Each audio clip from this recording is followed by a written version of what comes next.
Greetings from the road. This is Freighter Jim. It's a nice, cool Saturday while the rest of the country is boiling up. I'm in a little suburb of Tacoma, Washington with this crazy guy who had to have this Model A. First, let's say your name, your first name. My name's Keith. Okay, and Keith, you had a similar model to this when you were like 15 years old? I did. I had this exact model. I traded my Honda 90 Super Sport. Honda 90 Super Sport in 65? That's a 66. 66. Yeah. And it was a basket case. And The one that you had? The one I had. It was Okay. in pieces. So about 15. I was about 15. I started rebuilding it. Okay, and how long did you have that one for? I had it until about 1979. Didn't do much after.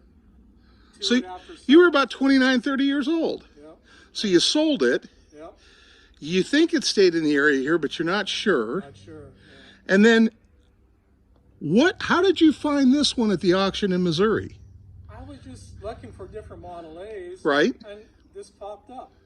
Okay. So what model is this of a 31? It's the A400. The A400. We only made about 5,000 of these. So how many do you think are still? According to what I've read on websites, there's only about 160 restored. 160 restored. So you just chanced upon this, and this was a Missouri farm auction. It was a land company auction, but they handled the vehicle sales because the family, the McLean family, who's well known outside of St. Louis, Missouri, they ran 2 lime quarries, and the father of that started it out, which is the grandfather, he basically started after World War II, bought the land, ran a couple lime quarries, had a campground, started collecting cars around World War II. And then his son took the business over, increased the collection. At some time they had about 300 cars.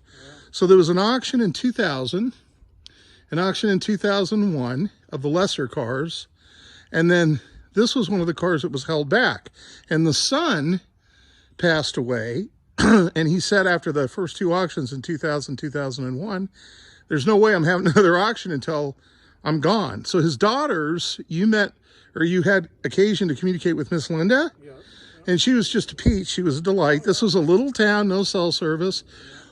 So you've looked at just the back of this, right? Well, no, they had quite a few good pictures. No, but I mean, since I pulled up, Yeah. is this kind of what you expected? Exactly. I mean, it's more than I expected. Okay. This is in, So let me ask you, I'm not going to zoom in. What's that little picture in the back? What is that?